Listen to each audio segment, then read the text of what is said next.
प्रतिकूल परिस्थितियों में ना केवल खुद को साबित किया, बल्कि अपने दम पर अपनी एक बड़ी पहचान बनाई। हालाँकि ये अलग बात है कि उनमें से कुछ ऐसे लोग भी हैं जिनका एक बड़ा पृष्ठभूमि मजबूत रही है, लेकिन जब उनका समय अपने आप को मजबूत करने का आया, तो उन्हें ये खुद ही अपने दम पर करना पड़ा। आज हमारे जो अतिथि हैं, उनका नाम है चंदन चौहान। चंदन चौहान बहुत कम उम्र में विधायक बन गए हैं, मीनापुर के विधायक हैं और पश्चिम उत्तर प्रदेश की सबसे मजबूत राजनीतिक दल माने जाने वाली राष्ट्रीय लोकदल के आप युवा विंग के राष्ट्रीय अध्यक्ष हैं। सिर्फ इतना ही नहीं, चंदन चौहान पश्चिम उत्तर प्रदेश में गुर्जर समाज के सबसे लोकप्रिय नेता हैं और खासकर गुर्जर समाज पर इनकी काफ़ी पकड़ मानी जाती है। चंदन जी, आपका हम स्वागत करते हैं। बहुत बहुत धन्यवाद आस मोहम्मद भाई। मैं आपके इस चैनल का, इस वार्ता के माध्यम का धन्यवाद करता हूं कि आपने अपनी बात रखने को, मुझे मेरी बात रखने का मौका दिया। चंदन चौहान साहब, चूँकि हम आपको बता चुके हैं कि हमारा जो पॉडकास्ट है उसमें हम खासकर आपके संघर्षों, आपका जीवन, आपका व्यक्तिगत जीवन और आपकी बायोग्राफिकल ये पॉडकास्ट होता है, तो सियासी बातें आज हम कम करेंगे और आपके बारे में जानने की कोशिश ज़्यादा करेंगे। तो चंदन साहब, पहले तो आप मुझे ये बताइए कि आप कहाँ के आप रहने वाले हैं और कहाँ मुज़फ़्फ़रनगर में बेसिकली आपका कब आए आप? देखिए, मैं जनपद मुजफ्फरनगर का मेरा जन्म स्थान है, जी, पर मेरी पारिवारिक पृष्ठभूमि, जी। क्योंकि मेरे स्वर्गीय पिता संजय चौहान जी बिजनौर लोकसभा से सांसद और मोरना से विधायक भी रहे, और मेरे स्वर्गीय दादा बाबू नारायण सिंह जी इस प्रदेश के उप मुख्यमंत्री रहे। वह वर्तमान में आज जनपद शामली और पूर्व जनपद मुजफ्फरनगर का किराना क्षेत्र माना जाता था। वहाँ के एक गांव है बीनड़ा, वहाँ के हम रहने वाले हैं। पर सन 52 में, लगभग सन 50 के दौरान, या बाबू नारायण सिंह जी जनपद मुजफ्फरनगर में वकालत की पढ़ाई के उपरांत वकालत करने के लिए जनपद मुजफ्फरनगर में आए थे, और उसके बाद से लगातार परिवार यहीं पर रह रहा है। और अगर मैं गलत ना हूँ तो ये तीसरी पीढ़ी के अंदर जो सेम पृष्ठभूमि में है, चाहे वकालत बाबू नारायण सिंह जी ने भी करी, आपके पिताजी ने भी मेरे पिता स्वर्गीय पिता संजय चौहान जी ने भी करी, और आपने भी मैंने भी करी, और आपकी मेरा पत्नी श्री ने भी। मेरे जो है धर्मपत्नी भी law graduate LLM degree holder है, मेरा भाई भी, वो भी है। और भाई की वाइफ भी, आई थिंक वो भी, सब जो है ये तो बड़ा अद्भुत है। जी, वकालत जो है पढ़ाई की है। और करने का मकसद यही था कि सामाजिक जीवन में कानून की जानकारी आपको संरक्षण देने का काम करती है, वहीं आपको शिक्षा भी देती है कि आप गरीब की, मजलूम की, या कोई मदद मांगने आपके पास आया तो उसकी मदद भी आप कानून की जानकारी से कर सकते हैं। इसलिए ये परंपरा को आज तक परिवार में जारी रखा है। ये नई जानकारी देने के लिए आपका धन्यवाद चंदन जी। लेकिन यहाँ पर एक ये प्रश्न है कि जब परिवार में इतने सारे वकील हैं, तो अब कभी कभी किसी विषय को लेकर के आप लोग अपना-अपना पक्षांतरण तो नहीं कर लेते कि इस घर में ही एक अदालत नहीं बन जाती हो? नहीं नहीं, अदालत नहीं, यहाँ वकील की हैसियत में सब हम हैं। और परिवार तो हमेशा, कोई भी परिवार हो, पार्टी हो, संगठन हो, हमेशा अनुशासन से चलता है। और आज भी हम सब संयुक्त परिवार में रहते हैं, हमारे माताजी के नेतृत्व में जी। और उनके प्यार, दुलार, आशीर्वाद और उनके नेतृत्व में हम सब पूरा परिवार आपस में रहता है, उनकी बात मानता है, और सब खुशी खुशी अपने सब कामों में फ़िलहाल लगे हुए हैं और प्रयास करते हैं डेली कि जो भी कार्य, चाहे वो जनता का क्षेत्र हो, चाहे सामाजिक क्षेत्र हो, चाहे राजनीतिक क्षेत्र हो, चाहे वकालत का क्षेत्र हो, हम सब मिलके उसमें अपने देश के निर्माण में योगदान कर सकें। आपने अपने पिताजी की बात की और आपने दादाजी की बात की। यकीनन उनको देश जानता है, आपके बड़े नाम उनके रहे हैं। आप माताजी की बात आपने खुद ही चर्चा में आप ले आए हैं, तो माताजी के बारे में कुछ हम जान सकते हैं आपसे, आपकी माताजी के देखिए, बारे में? मेरे पिताजी का जो है शादी सन 1982 में हुई थी, और राजा नैन सिंह जी का परिवार है हस्तिनापुर विधानसभा के अंदर, आपको जानकारी होगी। उसमें हमारे नाना DSP वीर सिंह नागर जी के परिवार में वो पैदा हुई। संयोगवश उनका जन्म भी पुरका जी में ही हुआ था, जो बताया करते हैं हमारे नाना बड़े, जब पोस्टिंग उनकी यहाँ पे थी। और उन्हीं का बाबू नारायण सिंह जी और हमारे नाना जी की उस समय बहुत अच्छे संबंध और एक जो दोस्ती है और दोस्ती रिश्तेदारी में तब्दील होती है, जी। इस तरह की वो वो समय पुलिस था। में थे, वो राजनीति जी, में जी, थे। राजनीतिक में थे। तो उस समय शादी हुई और हमारी माताजी ने सारी उम्र हमारे पिताजी साथ मिलके संघर्ष किया, उनके हर अच्छे बुरे समय में साथ दिया और शायद जो आज तीसरी पीढ़ी में आज हम बैठे हैं, शायद उनका भी बहुत बड़ा आम रोल गृहिणी है। हैं वो, जी, वो अब गृहिणी है, पढ़ाई-लिखाई? उनकी भी वो ग्रेजुएट है, उस समय ग्रेजुएट। उस समय ग्रेजुएट है। उस समय डिवीज़न होल्डर्स के बड़े माना जाते थे, फर्स्ट डिवीज़न थी उनकी। ओह! वेरी जी, गुड। जी, उस समय डिवीज़न होल्डर्स माने जाते थे। तो उस समय के अच्छी पढ़ा-लिखा परिवार समाज का था और उसके बाद बाबू नारायण सिंह जी के घर में आके नौकरी पेशा घर से और राजनीतिक परिवार में आके नीचे झुक के परिवार की और सामाजिक लोगों की सेवा करना भी एक बहुत बड़ा त्याग माना जाता था। तो उन्होंने जीवन में लालन-पालन किया और वो सब उन्हीं के संस्कार हैं हम सब में परिवार में हैं। कौन-कौन आप हैं? अब तो बहुत कम लोग हैं, पहले दादी भी थी, हुँ। स्वर्गीय जगवती देवी जी। अब उनका देहांत 2000 मेरे ख्याल से 21 में हो गया।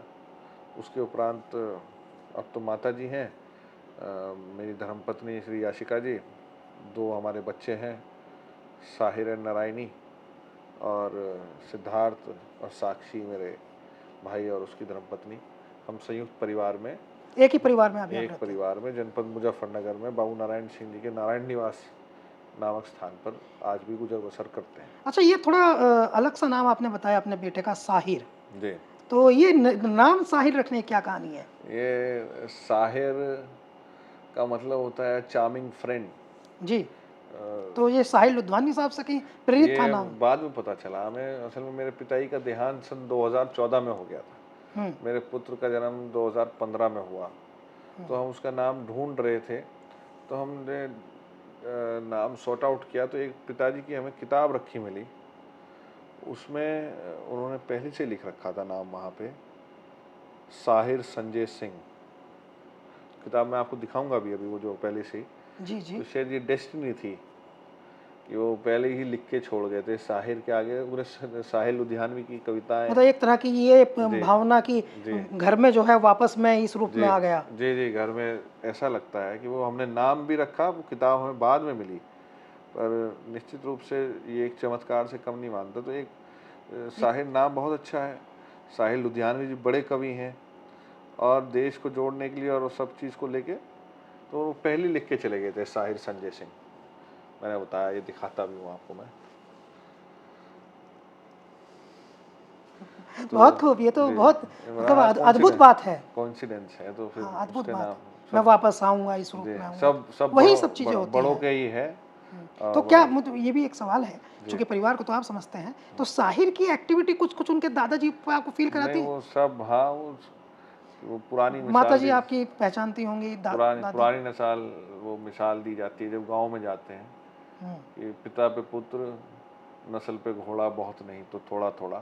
हुँ। तो ये तो चिन्ह है और जेनेटिक्स है जो कुदरत के द्वारा दिए जाते हैं, तो सब अपने आप ही आता जाता है सब। चंदन जी, परिवार में आपके बहुत कुछ ऐसा रहा है जो जी, ऐसा नहीं है कि मतलब देखिए हम फिर से आपको बता दें कि ऐसा नहीं है कि लोग ये कहें कि डिप्टी सीएम का पोता है और मेंबर ऑफ पार्लियामेंट का बेटा है तो चांदी की चम्मच मुंह में लेकर के पैदा हुआ है, तो इनका क्या स्ट्रगल है? स्ट्रगल है। इनके जीवन में बहुत कुछ ऐसा हुआ है जो सामान्य तौर पर किसी भी एक व्यक्ति विशेष को तोड़ के रख देता है। आपका भाई, जी, मेरा भाई पिछला आपका आपको छोड़ के चला पिछला गया। भाई जो है निशांत चौहान, हुँ, सन 2005 में एक स्कूल टूर गया था उनका हुँ। गोवा के अंदर। वहाँ अनफॉर्चुनेटली डूबने के कारण उनकी देहांत हो गया था। कितनी एज थी उस समय? वैसे 9th क्लास में था उस समय, उम्र और रही आप होगी 14 वर्ष उम्र रही होगी। आप क्या कर रहे थे? मैं उस समय 11th क्लास में हूँ, दो 11th क्लास में था। दोनों एक ही स्कूल में पढ़ते थे? नहीं, नहीं, मैं I was in Muzaffarnagar only.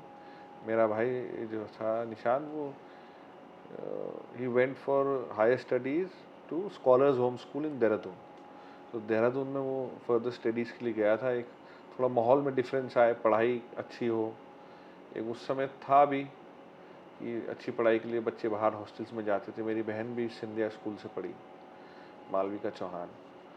तो वो भी गया था, पर अनफॉर्चुनेट था, बहुत दुखद था स्कूल टूर में वहाँ इस तरह का हादसा होना।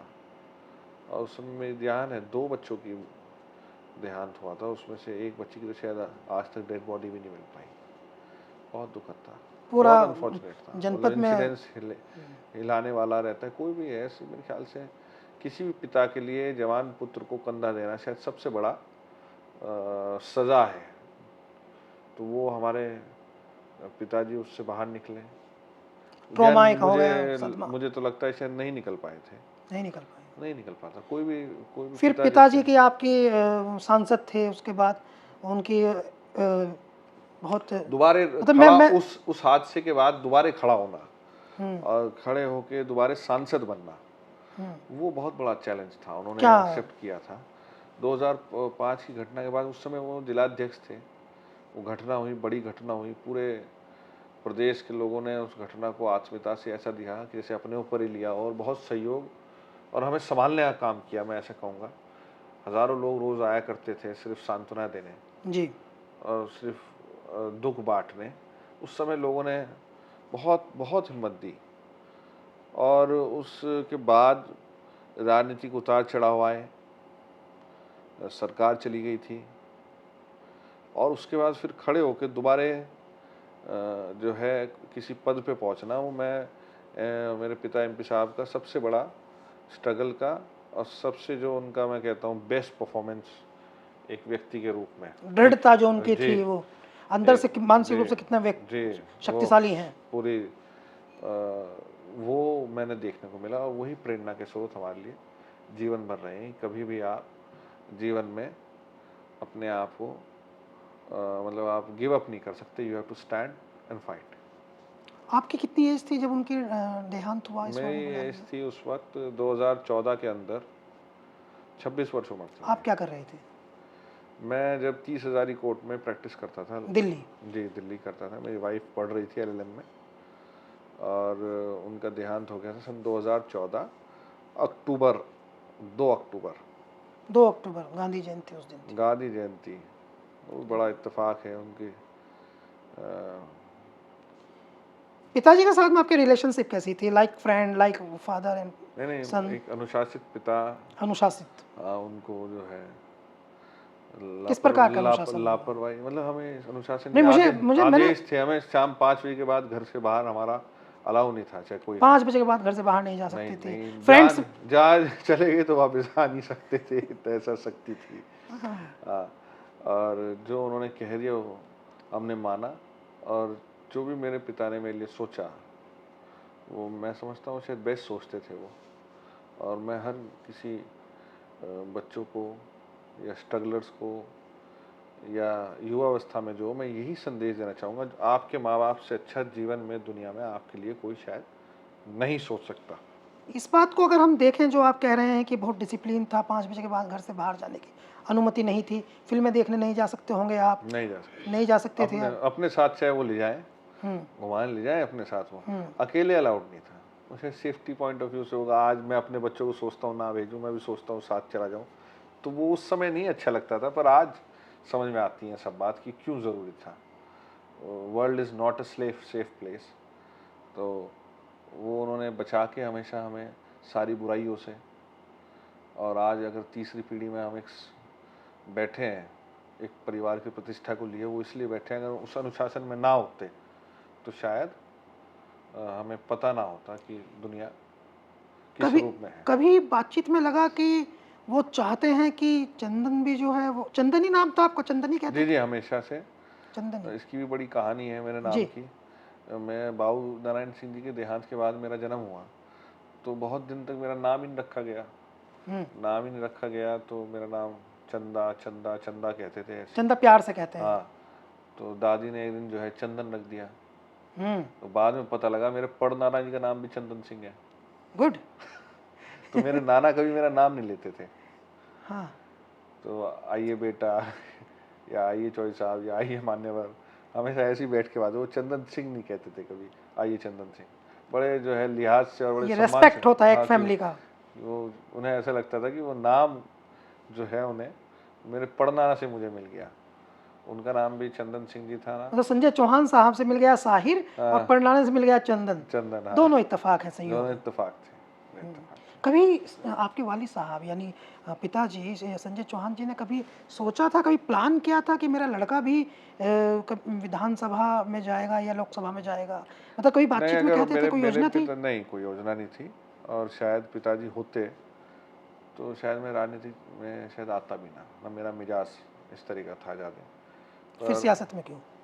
फिर सियासत में विरासत और अपने क्षेत्र के लोग, जो विरासत पिछले 70 साल से लगातार संजो के बोने का काम किया, और पिताजी के जाने के बाद जब उसकी दुर्दशा देखी कि बाहर के लोग आके यहाँ पे इस क्षेत्र की अवहेलना करने का काम किया, तो फाइनली खड़ा होना पड़ा। फिर आप वहीं से विधायक बने जहाँ से आपके वालिद साहब पिताजी विधायक थे, बस नाम बदला। जहाँ से दादाजी थे, दादाजी, पिताजी, वहीं से और वहीं से जी। तब मोरना विधानसभा पहले था, मोरना विधानसभा, फिर मीरापुर विधानसभा हुआ, बस थोड़ा सा परिसमन में जी। 2-4 पिताजी जब तक राजनीति में थे, उनका भी नियम ज़्यादातर यही रहता था कि उनकी ड्यूटीज़ तो हम करते थे, हमारा काम था घर पे जो लोग आए उनका आदर सत्कार करना जी, कुर्सी डालनी, पानी पिलाना, चाय पूछनी, बिठाना और गेट तक उनको छोड़ के आना। इतना काम हमारे जिम्मे हमेशा रहा करता था। पिताजी नहीं है तो उनकी बातों को सुनना, पर कभी ये नहीं था कि चुनावी राजनीति में हमें जाना है। चुनावी राजनीति में भी शायद मुझे ध्यान नहीं, मैं पहली बार चुनाव प्रचार के लिए भी 2009 एमपी चुनाव में भी खुद ही चला गया था, शायद मैं उन्होंने कहा भी नहीं था जाने। शौक में चले गए आप, खुशी में? बड़ा चुनाव था, थोड़ा एरिया ज़्यादा था, तो कवर अप नहीं हो पा रहा था जहाँ, तो मैं वहाँ, तो मैंने एज ए ड्यूटी समझी, तो मुझे यहाँ पहली बार आप जो पहली बार सियासी एक्टिविटी आपकी वो हुई तो 2009 अप्रैल में एक यहाँ हमारा कैल बाबा का मंदिर है, पुरका जी बरला निकलते ही, सबसे पहले वहाँ पूजा करके जीवन की पहले राजनीतिक कदम में वहाँ मैं गया था। मुझे आज भी ध्यान है, अप्रैल 26 थी आई थिंक, 26 अप्रैल 2009। उसके बाद से सामाजिक जीवन में आए। जब आप विधायक बने तो आपकी कितनी आयु उस समय? मेरी आयु थी उस समय लगभग 31 वर्ष के करीब थी, 31-32 वर्ष के करीब। 2022 मार्च, हाँ, तो लगभग इतनी होगी। अभी आप 33 के हैं? मैं हार्डली, हाँ, 34 जी। और आपकी जो पत्नी श्री हैं, उनका आपको अरेंज मैरिज थी आपकी? जी जी, हमारी अरेंज मैरिज। अच्छा, एक और इसमें है कि जैसे 3 बड़ा हादसे आपने नोटिस किए। भाई आपके ऐसे में चले गए, ऐसे में पिता आपके ऐसे में चले गए, और उसके बाद जो ससुर, वो भी आपके पिता के ही, जी जी जी, उसके बाद उन्होंने उनको पिता के रिप्लेस किया, तो जी बिल्कुल, सबसे उनका नज़दीकी, भी तो वो भी ऐसे में चले गए। दुर्भाग्यपूर्ण था, बड़ा अनफॉर्चुनेट था, सरप्राइजिंग था। ऐसे वो बड़े सेहत के प्रति जागरूक व्यक्ति थे, और दुर्भाग्य से उनका सडनली उनका जाना पूरे परिवार को झंझोर के रखने का काम किया। उनका 1 वर्ष हो जाएगा लगभग उनको गुजरे हुए इसी महीने, तो बहुत मुश्किल है परिवार का इन हादसों से लगातार बैक टू बैक बाहर निकलना। और आप स्पेशली आपका मेंटल लेवल जो है जी जी, वो स्ट्रेस में ही रहता है। मैंने ऐसे हादसे मतलब सन 97 में मेरे सबसे पहले मेरे ताऊ जी गुजरे थे, एक अनिल कुमार जी नाम था उनका, कोई बहुत से लोग कम जानते होंगे पर राजनीतिक लोग जानते हैं। परिवार के सबसे बड़े भाई थे वो, संजय चौहान जी के। और 2005 में मेरे भाई की घटना हुई, 2014 में पिताजी चले गए, 2021 में दादी चली गई, तो शायद 5-7 साल होते नहीं जब कोई ना कोई परिवार में हादसा हो जाता है, और वो सामान्य मौत नहीं होती है। सामान्य मौत नहीं होती, तो इट्स सामान्य मौत नहीं होती है, इट्स वेरी बहुत मुश्किल रहता है वरना, पर ये अपनी चीज़ें अपने हाथ में नहीं है, जिस हाल में ऊपर वाला रखेगा उस हाल में रहना पड़ता है। कम समय में आपको बड़ी जिम्मेदारी मिलने लगी, पहले परिवार की जिम्मेदारी, फिर ससुराल पक्ष की जिम्मेदारी, फिर क्षेत्र की जिम्मेदारी, कम समय में आपको बड़ी जिम्मेदारियां मिलने लगी। तो इन सब में पर्सनल लाइफ कहाँ जाती है? मतलब जैसे आपका लाइफ है, तो क्या हम लोग जानना चाहते हैं कि भाई इन लोगों का भी कुछ खासकर हमारे तो ऑडियंस जो है वो बहुत इसमें इंटरेस्ट रखते हैं जानने में। खेल कूद कुछ है, फिल्में वगैरह कुछ देखते सब हैं? कुछ हमारा पर्सनल लाइफ ही सामाजिक जीवन है, बहुत आनंद में है, सबको करनी चाहिए। जहाँ वॉलीबॉल खेलते मिलते हैं बच्चे वहाँ उनके साथ खेल लेते हैं, जहाँ कहीं कोई ताऊ चाचा बाबा हमारे ताश खेलते मिल जाते हैं गाँव उनके साथ हंस बोल लेते हैं, जहाँ हमारे जो है कहीं कोई पीड़ित है, दुखी है, कोई परेशान है, उसकी समस्या का हल करते बहुत आनंद आता है उसको। यही हुनर है आपका? हाँ यही है, और इसमें ही मज़ा आने लगता है। कुछ खेले नहीं? नहीं क्रिकेट? नहीं बहुत खेले, खेल से ही है जहाँ तक है। टीम वर्क में काम करना खेल ही सिखाता है, वो क्रिकेट के हम तो नहीं, बैठते हैं। आपने शब्दों का जाल आप बुन रहे हैं। जी शब्दों का जाल आप बुन रहे हैं। जी मैं ये जानना चाहता हूँ कि वो टीम वर्क तो हम समझ गए कि जी चूंकि जी। आप टीम का काम करते हैं। हम तो वॉलीबॉल प्लेयर रहे, वॉलीबॉल। क्रिकेट प्लेयर रहे, सारे टीम के गेम खेले हैं, और राजनीति से बड़ा टीम गेम कोई है ही नहीं। हम्म। जिसके पास टीम अच्छी वही राजनीति स्वीकार करता है। तो मैं, आपने वो सेल्फ मेड आइकन जो नाम लिखा, तो मैं सेल्फ मेड आइकन नहीं हूँ, मैं तो जनता के द्वारा और मेरी टीम के द्वारा बनाया हुआ आइकन हूँ। अगर शायद वो दोनों ना होते तो मैं आइकन ही ना होता, मैं आइकन का आई होता सिर्फ। अब ये भी पॉलिटिकल बात है। हाँ नहीं नहीं, सच्चाई है ये सच्चाई है कि जो आइकन जो भी बने हैं, जो कुछ भी बने हैं, इसमें बहुत बड़ा आशीर्वाद, सहयोग क्षेत्र की जनता का और मेरी टीम का है। टोटल ये मेरा बता कुछ भी नहीं है। ये बताता है कि वो हादसों की दौलत ठोकरों से मिलती है, बाप से विरासत में तजुर्बा नहीं मिलता। तो बहुत अच्छा शेर कहा आपने। तो जी इससे ये लग रहा है कि आपको जो ये अनुभव आपका बोल रहा है, ये कम उम्र में जो परिपक्वता आपकी बोल रही है, ये आपको समय ने इतना परिपक्व किया समय है। में कराए, थोड़ी कठिनाइयाँ जो होती है वो आपको अकेले झेलनी पड़ती हैं, और उसमें मैं चाहता भी नहीं कोई शेर बने। उसमें मैं अपने ना तो परिवार के सदस्य को चाहता, ना क्षेत्र की जनता को चाहता, ना किसी टीम के सदस्य को चाहता कि कोई कठिनाई आए तो उसका सामना उन्हें करना पड़े, क्योंकि वो मुश्किलें बहुत मुश्किल है। वो उनका सामना मैं खुद करने के लिए मेरे बड़ों का आशीर्वाद और मेरे साथियों का सहयोग है। मैं आशीर्वाद बना रहे तो जीवन भर सारी समस्याओं से बीड़ा लेने को तैयार हूँ। सियासत की भी अगर हम बात करें तो बड़ी अजीब सी आपकी स्थिति है। तीन तीन पार्टी के नेता जो हैं वो आप पर जो है प्यार करते हैं आपको। अखिलेश यादव अलग लाइक करते हैं, उनकी पार्टी में आप थे। जयंत चौधरी जो हैं उनकी पार्टी के आप विधायक हैं। चंद्रशेखर भी आपको जो है वो जी छोटा भाई बताते हैं। तो ये सौम्यता है आपकी या? सौभाग्यशाली है, परमात्मा का आशीर्वाद है, और अपने काम के प्रति ईमानदारी है। एक लक्ष्य बड़ा देखा, एक सपना बड़ा देखा इस प्रदेश की, देश की जनता ने, कि माननीय अखिलेश यादव जी, माननीय जयंत चौधरी जी, माननीय चंद्रशेखर जी और भी लाइक माइंडेड लोग लेकिन जयंत चौधरी जो इकट्ठे होके इस प्रदेश में, इस देश में बदलाव लाए। मैं तो उसमें एक छोटा सा सूत्रधारक हूँ, जो हमेशा अपना छोटा छोटा प्रयास जो मेरे हिस्से में आता है मैं करता रहता हूँ। कुछ चीज़ें अनएक्सपेक्टेड है ना आपके लिए, जैसे लोकदल, राष्ट्रीय लोकदल का राष्ट्रीय अध्यक्ष बनना युवा का, 33 साल की उम्र में, जी और राजस्थान में आपकी सैकड़ों गाड़ियाँ आपके काफिले में चल रही हैं, जी हरियाणा में आप जा रहे हैं, मध्य प्रदेश में आप जा रहे हैं, जी। तो थोड़ा लाइन थोड़ी बड़ी हो गई। माननीय जयंत चौधरी ने विश्वास किया और छोटी उम्र में बड़ा एक्सपोजर हमेशा देने का काम किया उन्होंने, और निश्चित रूप से एक बड़ा मंच दिया। तो उस समय का और उस जिम्मेदारी का अगर मैं अपना 100% दे पाऊँ, यही मेरा लक्ष्य है।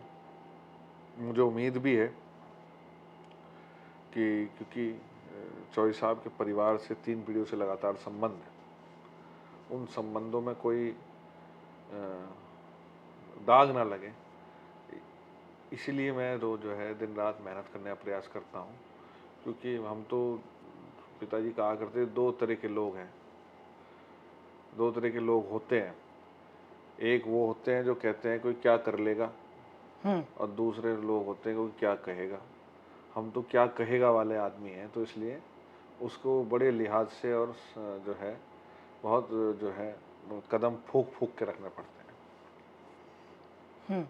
एक चीज़ मुझे बताइए, चूँकि आप की पढ़ाई लिखाई भी जो है वो मौजूदा दौर की है, अपडेटेड है, आपके दादाजी वो सियासत में रहे, डिप्टी सीएम रहे, आपके पिताजी वो विधायक रहे, सांसद रहे और अब आप हैं। तो 3 दौर आपने देखे हैं।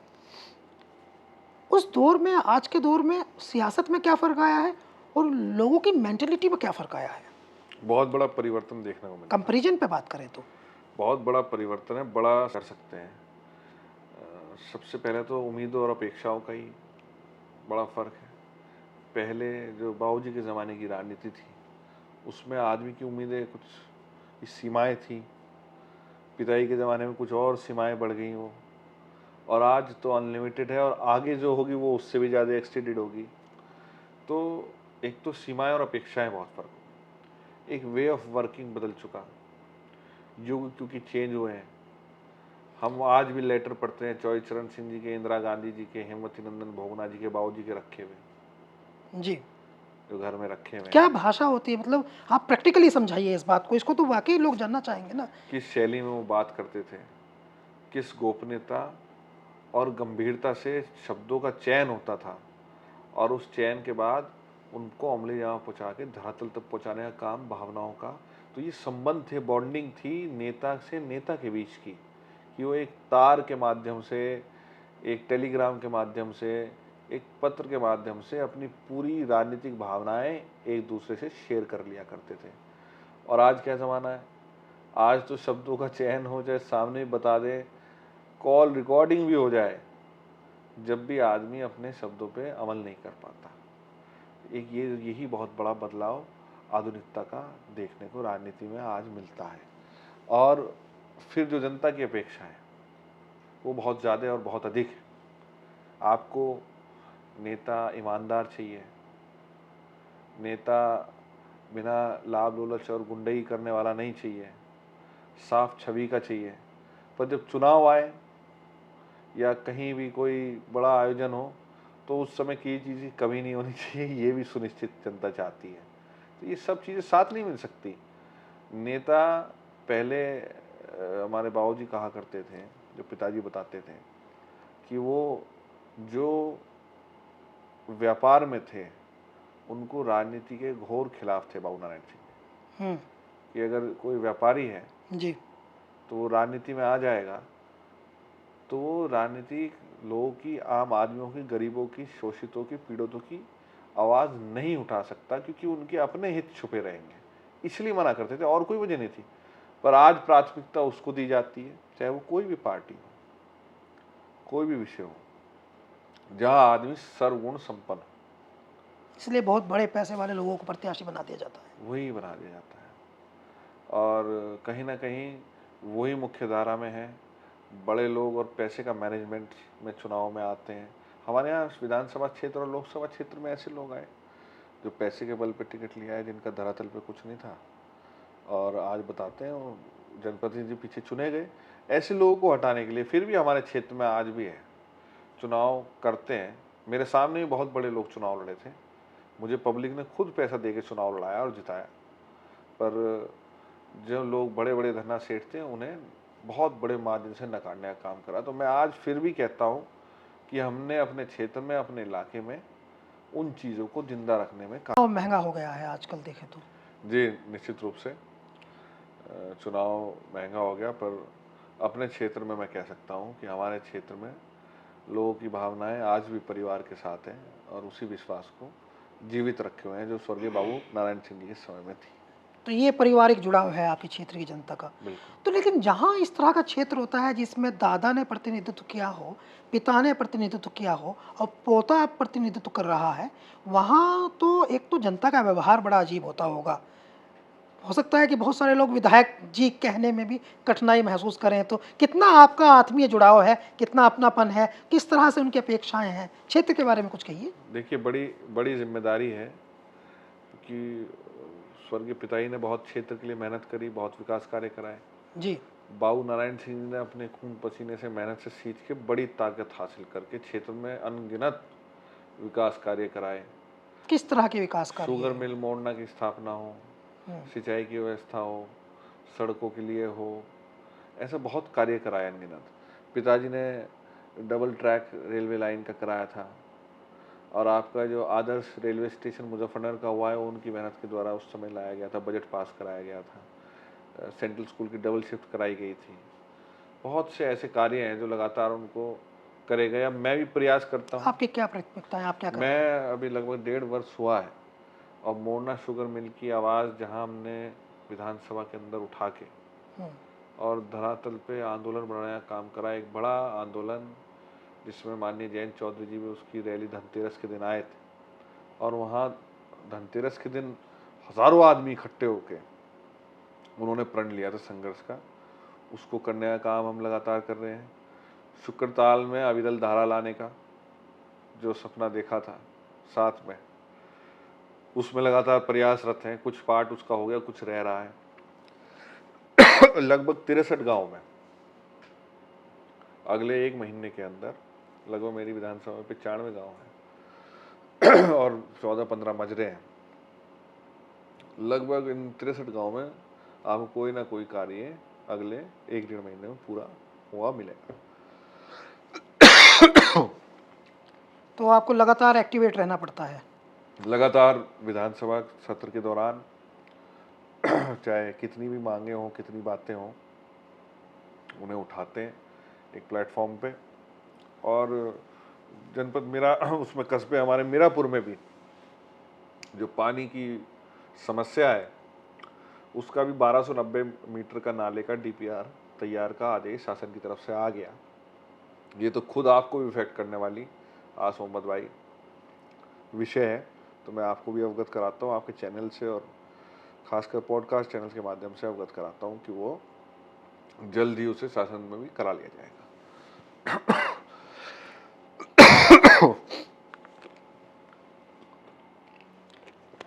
अभी क्या है कि पहले आपने बताया कि जब हम आपसे बात कर रहे हैं तो अभी आप क्षेत्र से आए हैं, अपने जहाँ से आप विधायक हैं, तो अभी क्या है कि जी तो 24 घंटे की जॉब होती हो गई है।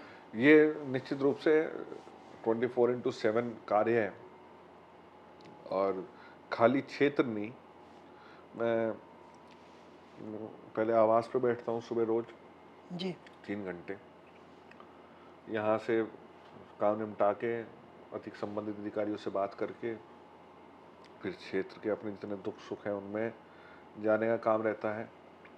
और उसके बाद जो राजनीतिक चर्चाएं, सामाजिक मुद्दे होते हैं जिनको लेके शाम को बात करनी होती है अपने नेता, क्योंकि विभिन्न जिम्मेदारियां हैं जैसा आपने बताया, विधानसभा क्षेत्र की भी है, संगठन की भी है, पूरे प्रदेश की और राष्ट्रीय स्तर की।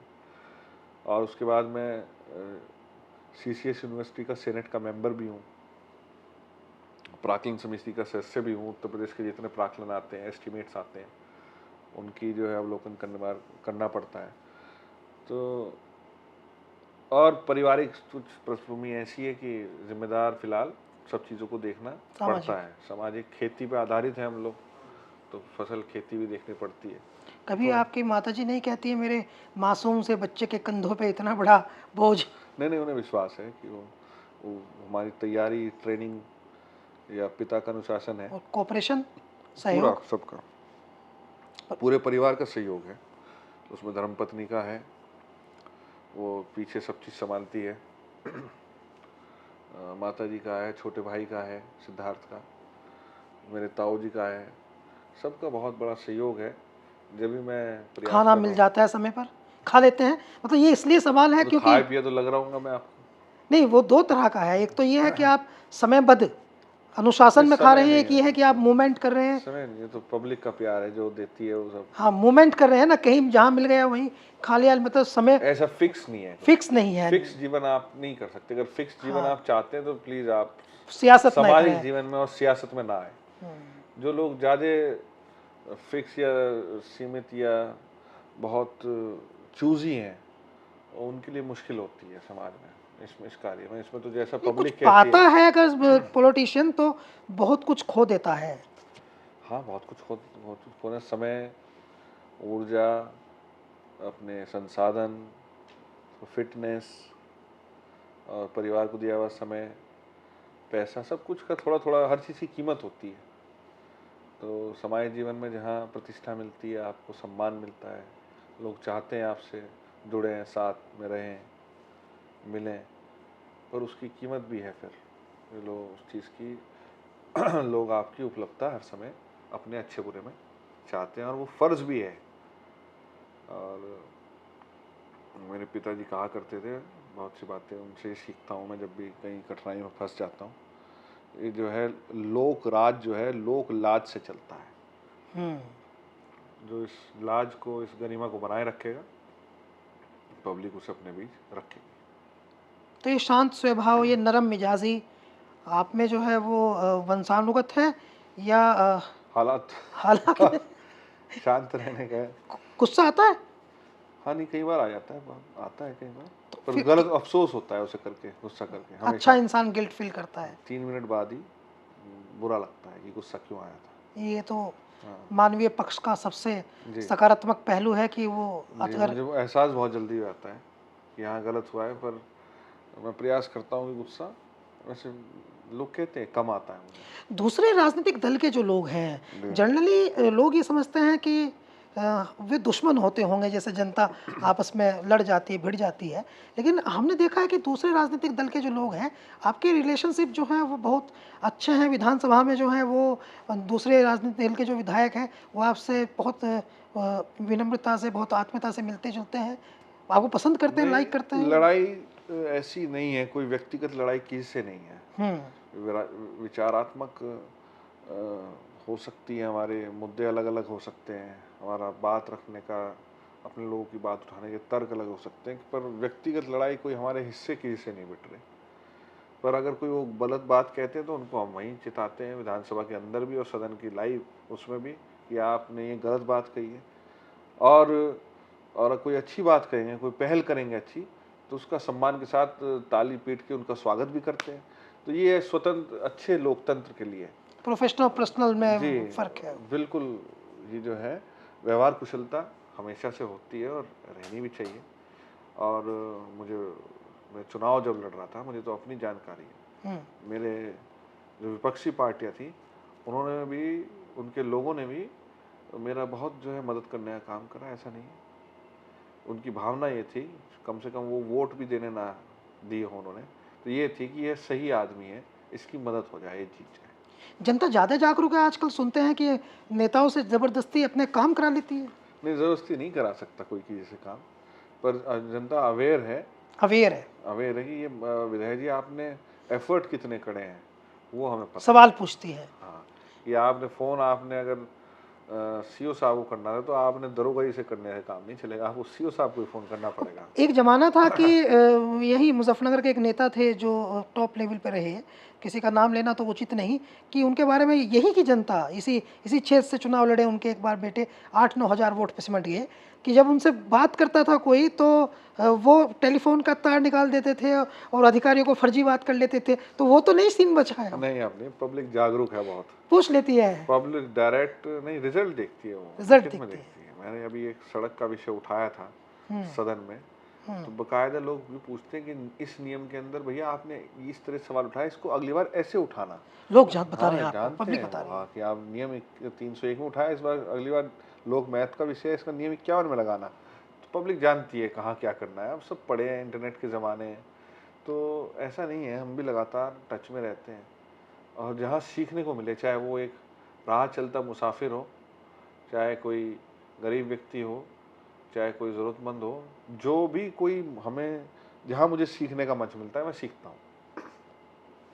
आप वैसे तो आप चूँकि सभी के नेता हैं, लेकिन चूँकि समाज का अभी आपका आपने बताया कि आपका समाज का बहुत अधिक क्रियाशीलता है, कार्यशीलता है, दोनों है। तो गुर्जर कम्युनिटी से आप आते हैं और अब आपको कम से कम पश्चिम उत्तर प्रदेश में गुर्जर समाज में एक ऐसा नेता माना जा रहा है जो उनका प्रतिनिधित्व प्रौढ़ लेवल पे 8-10 लोकसभा के लेवल पे कर सकता है। और वो क्वालिटीज़ इसलिए हैं क्योंकि एक तो बड़ा नाम है, दूसरा अच्छा पढ़े लिखे हैं आप, तीसरा संस्कारित हैं आप, चौथा सामाजिक वैल्यू है और पाँचवा आपने आपके परिवार ने खुद को प्रूव किया है। आपने भी प्रूव किया है, परिवार ने भी प्रूव किया है। तो क्या आपको लगता है कि एक सोखा जो गुर्जर समाज में लंबे समय से चला आ रहा है, राजेश पायलट जी के देहांत के बाद से, उसको आप, उस जगह को आप भर सकते हैं? देखिए, गुर्जर समाज बहुत गौरवशाली और बहुत स्वाभिमानी समाज है, और जो क्वालिटीज़ जेनेटिक रूप में हमारे अंदर भी आई होंगी, वो कभी भी अन्याय के खिलाफ झुकना पसंद नहीं करते। हमेशा उसका सामना करके उचित समय पे हमेशा जो है वो बताने का काम करते हैं। पर कहीं न कहीं से आपने सही बात कही कि एक राजनीतिक शून्यता आई है, जो पिछले दिनों स्वर्गीय चाहे बाबू नारायण सिंह जी रहे हों, राजेश पायलट जी रहे हों, सचिन पायलट जी रहे हों, जो सम्मान और हैसियत समाज की राजनीतिक रूप से थी, कहीं न कहीं वो आज नहीं है। उसको कैसे हासिल करना है, ये मेरा समाज अच्छी तरीके जानता है। और आज भी हमारा जो मुख्य मानना है और सबसे बड़ी ताकत जो मैं मानता हूँ समाज की, वो सर्व समाज को साथ लेके चलने की है, सबके साथ जुड़ के आगे बढ़ने की। और मुझे पूरा विश्वास है, जब हमारे पुरखे कभी अन्याय के खिलाफ नहीं दबे, नहीं डरे, चाहे उन्हें अपने लग्जरियस लाइफ, अपनी विलासिता की ज़िंदगी, चाहे ताकत राज्य छोड़ने पड़े हों, पर अन्याय के सामने नहीं झुके। तो मुझे आगे भी उम्मीद है कि आने वाले समय में समाज सर्व समाज को साथ लेके जो निर्णय सर्व समाज की सरदारी लेगी देश हित में, उसमें हमेशा योगदान गुर्जर समाज देता रहेगा। और मैं तो बहुत छोटा सा कारिंदा या परिवार का बच्चा सदस्य हूँ।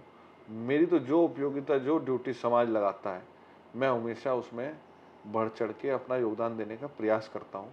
और मुझे उम्मीद है कि आने वाले समय भी जो समाज जो है समझ सरदारी जो है मुझे जिम्मेदारी देगी, मैं उसे मेहनत के साथ सींचने का काम करूँगा। इसका इंडिकेशन इसलिए भी दिखता है ना कि जब आपके भाई सिद्धार्थ की शादी हुई, तो उनका जो रिसेप्शन था उसमें लगभग गुर्जर कम्युनिटी के, इंडिया के, देश के तमाम बड़े नाम पहुँचे आशीर्वाद देने के लिए, और जबकि उन्हें पता था कि सरप्रस्ती जो है वो चंदन की है, चंदन ही अब सिद्धार्थ के पिता के रूप में है।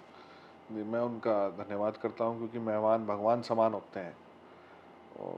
और बहुत थोड़े समय पे कुछ परिस्थितियाँ ऐसी थी, उस समय कोविड कार्यकाल भी चल रहा था, समय कार्यक्रम नहीं, कुछ सीमित दायरे में करना था, तो आयोजन हुआ था। मैं धन्यवाद करता हूँ, बस इतना ही कहूँगा कि समस्त जिसे भी न्योता दिया उस खुशी में शामिल होने का, तमाम बड़े नाम पहुँचे उन्होंने उसमें। सर माथे उन्होंने रखा और वो आए।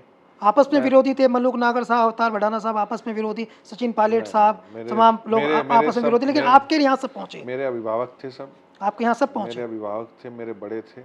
हम बहुत सम्मान से उन्हें बुलाया था, और उन्होंने उस सम्मान की इज्जत रखी। मैं लेकिन तो इतना ये ही कहना चीज़ चाहूँगा। ये भी तो बताती है ना कि सोसाइटी आपको प्यार कर रही है।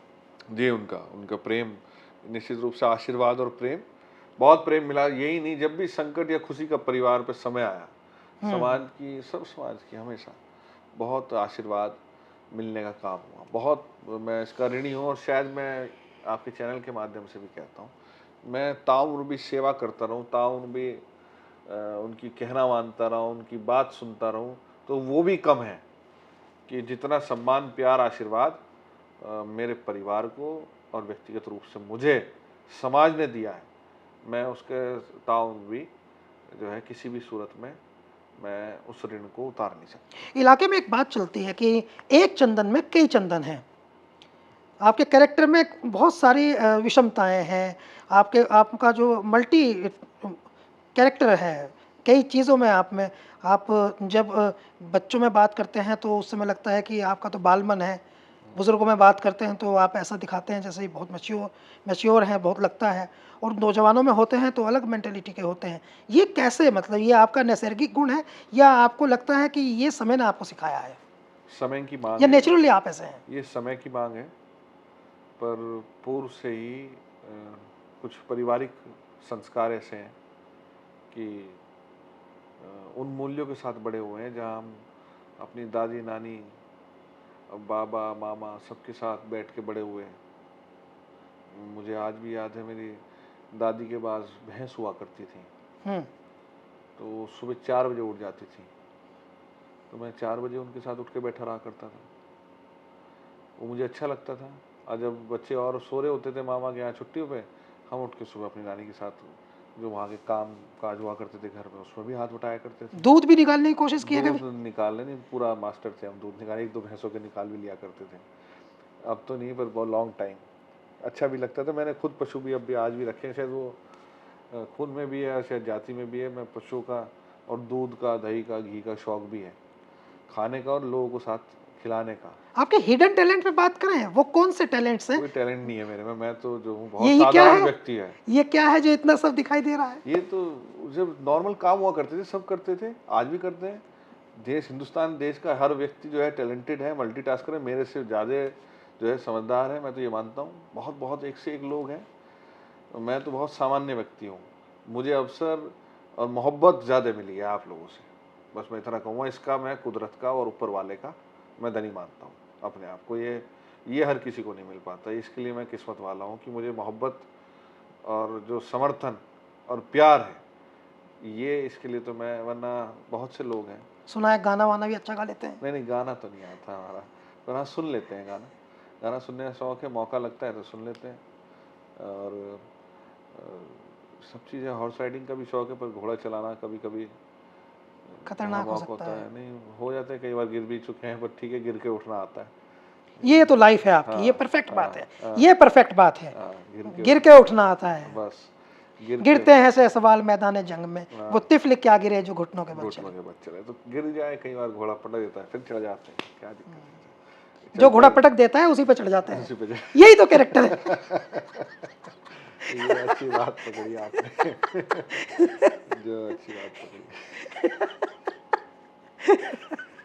यही है ना? तो और सावधान रहिए, घोड़ों को सावधान रहना चाहिए, पटकना नहीं है। नहीं, ये तो ठीक है अपना। अच्छा है जीवन में, पर मैं चाहता हूँ कि आदमी को, हर व्यक्ति को, समाज में जब हम आए हैं, चाहे वो नेचर के आप थोड़ा नज़दीक रहेंगे तो आपको मित्रों के हमें, बीच में बहुत लोकप्रिय है अपनी। नहीं, मित्र मित्र बहुत थे, पर अब छूट गए सब। सब छूट भी गए और साथ भी हैं। साथ ऐसे हैं अब कि, मतलब वाले दोस्त हैं क्या? चूंकि नहीं मतलब वाले नहीं है, मेरे मित्र बहुत अच्छे हैं। मेरे मित्र, मैं उनके लिए शायद खड़ा हुआ हूँ जीवन में, ना खड़ा हुआ हूँ, वो मेरे लिए हमेशा खड़े रहे। जी, वो पढ़ाई लिखाई वाले दोस्त हैं, नहीं, मैं नहीं खड़ा, पढ़ाई लिखाई तो सब, मैं साथ पढ़ने साथ, वाले। मैं मुजफ्फरनगर जनपद में मेरी स्कूलिंग हुई, हम्म। मुजफ्फरनगर से ही मैं LLB ग्रेजुएशन करी। तो मेरे सब मित्र जो है यहीं के हैं, गुड। और मेरे अच्छे बुरे में वो हमेशा खुद आ जाते हैं, उन्हें बुलाने की कभी ज़रूरत नहीं पड़ती, और वो मेरे काम आए, पर मैं उनके शायद नहीं कभी काम आ पाया। ये मेरा दुर्भाग्य है अब तक। ये मेरे मित्र बहुत अच्छे हैं, मैं बहुत स्ट्रांग, उनका मैं आजकल धन्यवाद करता हूँ। आजकल जाति का और धर्म का, नफरत का बहुत बोलबाला है। तो आपका जो लाइफ है और आपके जो मित्र मंडली है, आपने कभी महसूस किया है आपके साथ कोई? हम जिस माहौल में पढ़े बड़े, मैंने स्टेपिंग स्टोन स्कूल में, फिर Shri Ram college of law में, इसमें मैंने ग्रेजुएशन करी, तो हमें पता ही नहीं था हमारी जाति क्या है, धर्म क्या है। हम उस माहौल में बड़े हुए, कहीं खा लिया, कहीं खेल लिए, कहीं बैठ लिए, कहीं सो लिए, मित्रों का आना जाना, हम उनके घर में, हमें कभी महसूस ही नहीं होता था। पर आज शायद जो बच्चे बड़े हो रहे हैं इस जनरेशन के, वो दुर्भाग्य है इस पूरे हालात का, इस माहौल का, कि उन लोगों को इस चीज़ से भी रूबरू होना जो पड़ेगा। आवरण मिल रहा है वो। जिस चीज़ को एक सिन माना जाता था, एक बुराई मानी जाती थी, वो बुराइयों का सामना हमारी अगली पीढ़ी को करना पड़ेगा। इसके गुनहगार भी हमारी पीढ़ी है। बहुत सारे नौजवानों को ये लगता है कि चंदन हमारा रोल मॉडल है।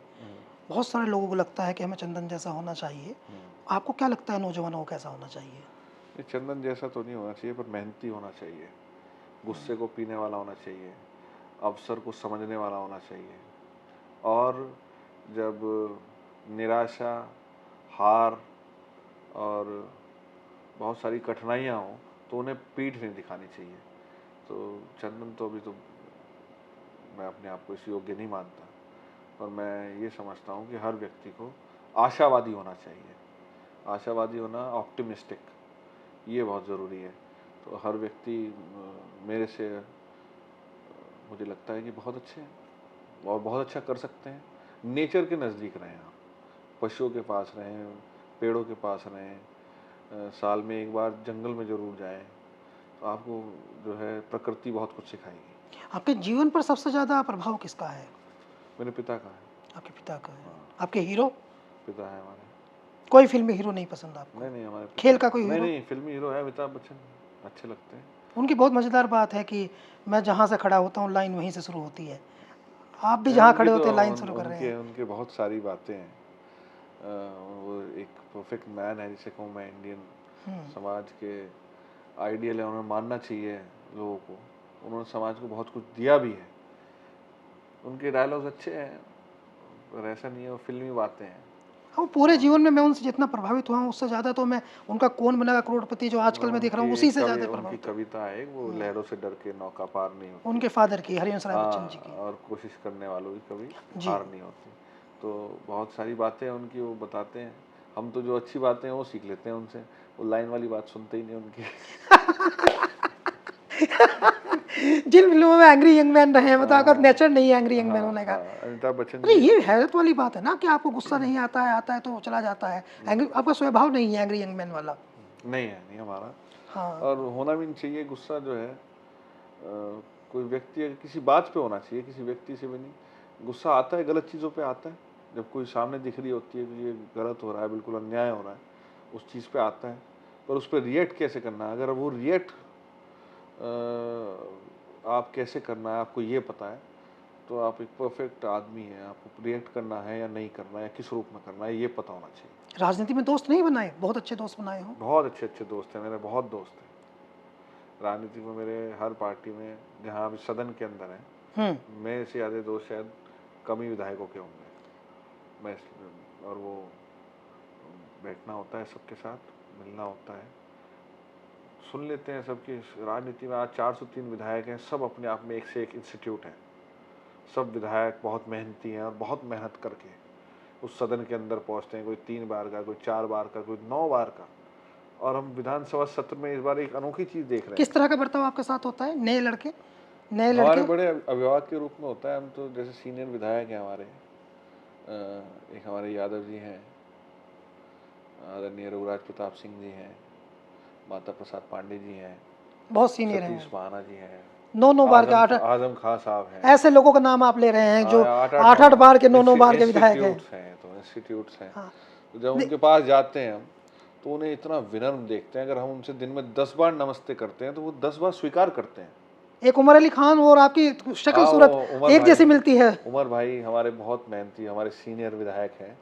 और नहीं, चेहरा पूरा मिलता है, आप दोनों इत्तेफाक पास से खड़े हो जाओ भाई लगते हैं। इत्तेफाक से हमें जुड़वा भाई कहा जाता है जी विधानसभा के लगते भी है ना, अंदर। इसलिए मैंने कहा। सदन के अंदर कई बार जो है उनके नाम की बधाई मुझे मिल जाती है और मेरे नाम की बधाई उन्हें मिल जाती है। इंटरेस्टिंग है। हाँ, कई बार होता है। उनके एक दिन एक व्यक्ति शादी का कार्ड लेके आया और कहने लगा मुझे, उमर भाई शादी में ज़रूर आना है। मैंने कहा इंशाल्लाह ज़रूर आएंगे हम। इंशाल्लाह जरूर आएंगे। बिल्कुल आएंगे। तो मैंने कहा तुमने तो उमर भाई गए शादी में नहीं गए? मैंने कार्ड उनका मैंने स्वीकार कर लिया, पर मैंने सही जगह पहुंचा दिया वो कार्ड। तो उनकी क्या प्रतिक्रिया थी, उन्होंने क्या कहा? उन्होंने बताया कि मैं तेरे नाम का कार्ड लिए बैठा हूँ। तो ये इत्तेफाक है। और हाँ। विधानसभा के अंदर बहुत अच्छा माहौल। और हमारे स्पीकर हैं सतीश महाना जी, उनकी वजह से बहुत अलग, मैं कहूँगा इतनी डायनेमिक विधानसभा शायद उत्तर प्रदेश की अभी है, शायद पहले कभी ना रही हो। और शायद आने वाले समय में भी जो हमारे और हाउसेज हैं, प्रदेश हैं देश के, वहाँ भी ना हो इस तरह का हाउस जैसे हमारा फिलहाल जो माहौल सदन के अंदर फिलहाल है। इस मैंने प्रश्न देखा है 9-9 बार के विधायक भी उंगली उठाते हुए कि प्लीज़ 3 मिनट हमें भी दे दीजिए, हमें भी बोलना है। ये लोकतंत्र की मजबूती है। अब आपके विधायक को बोलता हुआ देखना चाहती है विधानसभा में जनता, और जब ही जानेगी वो कि आपने कुछ करा कि नहीं करा। डिजिटल टेक्नोलॉजी बहुत हाई है। वरना पहले विधायक जाते थे शायद, जो हुआ करते थे, वो बोलते भी नहीं थे सदन में, उठाते कुछ और माध्यम से उठा दिया। पर अब जवाबदेही ज़्यादा है, अकाउंटेबिलिटी ज़्यादा है। सवाल उठा तो फिर काम भी होगा। बिल्कुल होगा। अगर वो होगा ना होगा वो तो सरकार के हाथ में है। ये सतीश महाना जी की बहुत प्रशंसा कर रहे हैं आप, क्या रिश्तेदारी की सुगंध है? नहीं नहीं, रिश्तेदारी की सुगंध भी है, पर वो चेंजेस लाए हैं। चेंजेस लाए। वो डिजिटल, चाहे ई विधानसभा हमारी पहली विधानसभा है। हाँ, और ठीक कह रहे हैं। जो माहौल ऑल ओवर, जो मौका जिस तरीके से वो लेके चलते हैं, हमें उन्होंने एक्सपोजर दिया। अभी हमारी एनएलसी में वो 2200 विधायक इकट्ठे हुए थे मुंबई के अंदर, वहाँ जी। हम इकट्ठे होके गए। वहाँ हमारी आर्टिफिशियल इंटेलिजेंस और चैट जीपीटी के ऊपर बात हो रही है, तो एक स्वरूप बदल रहा है पूरा नहीं, आप विधानसभा तो का। समझते हैं ना एआई को और चैट जीपीटी को, आप समझते हैं, लेकिन समझ रहे हैं, ये जो पर सीनियर लोग हैं क्या ये भी समझते हैं? सबको समझना पड़ेगा। अगर आप नहीं समझोगे तो ये उलझा देगी उन चीज़ों में। तो सीखना ही, लर्निंग ही किसी समस्या का निराकरण है। सबसे बड़ी चीज़ हर तो उसे सीखते रहना चाहिए। सीखते रहना चाहिए। साहिर को लेके, अपने बेटे को लेके कुछ सोचते हैं उसके भविष्य के बारे में? नहीं, सब भगवान ने डेस्टिनी रच रखी है। वो क्या है, वो मैन प्रपोजेस गॉड डिस्पोजेस। तो जो भगवान ने सोच रखा है सब वही होगा। नारायणी को लेकर बेटी? नारायणी बाबू नारायण सिंह जी के आदर्शों पे चले। गुड। और कल रक्षाबंधन था तो हाँ, बहन जी के पास मिल के आए, मालविका जी से राखी बंधवा के आए उनसे। उनका आज जन्मदिन भी है 1 सितंबर के दिन, आज उनका बर्थडे है। तो आशा है वो खुश रहे अपने घर में और अपने परिवार के साथ संपन्न रहे। यही, जहाँ जिस लायक भी हैं उसके साथ रहें, यही बात है। और परिवार के साथ साथ चाहे और भी हैं, मामा मौसी बहनें और भी हैं, पर इतना ही कह पाऊँगा, अगर अभी समय नहीं दे पा रहा मैं, तो आगे देंगे जब आज जिम्मेदारी नहीं, थोड़ा अगर आपके लिए तो वो दुआ जनता के करते प्रति है। होंगे ना कि आप आज विधायक हैं, कल सांसद हो, परसों मंत्री वो हो हमेशा अच्छा और सोचते तरसों, हैं। क्योंकि संभावनाएं तो हर प्रकार की जीवित रहती हैं। ऐसी संभावना बने कि उत्तर प्रदेश से आप मुख्यमंत्री हों या सेंट्रल गवर्नमेंट में आप मिनिस्टर हों, तो फिर समय नहीं तो नहीं, जैसे जैसे समय मेरे बढ़ेगा समय तो। मैं इतना ही कहना चाहूँगा, हमेशा पूरा उन्होंने पाल पोस के बड़ा किया और वो हमेशा मेरे अच्छे बुरे समय में खड़े रहे। मैं उनको यही कहना चाहूँगा कि आज शायद मेरी मजबूरी हो सकती है कि समय नहीं दे पा रहा हूँ, पर आज जिम्मेदारी बड़ी मेरी जनता के प्रति, मेरे क्षेत्र के प्रति है। और अगर शायद वहाँ से खराब खबरें आने लगेंगी तो शायद उन्हें भी अच्छा नहीं लगेगा सुनने में। इसलिए वो मेरी बातों को, मेरी भावनाओं को समझ सकते हैं। हाँ, बहुत धन्यवाद चंदन चौहान साहब को, आप सुन रहे थे। और इनकी बातचीत के अंदर जो सबसे महत्वपूर्ण बात वो ये है कि बेहद संस्कारित हैं, सामाजिक हैं और परिपक्व हैं। सिर्फ 33 साल की उम्र में किसी एक विधायक का इतना परिपक्व होना चौंकाता है। शायद ये वही चीज़ है जिसको विरासत कहते हैं, जो दादा से बेटे में आई और बेटे से फिर पोते में आई। मैं हूँ आस मोहम्मद कैफ। हमको सुनने के लिए आपका धन्यवाद।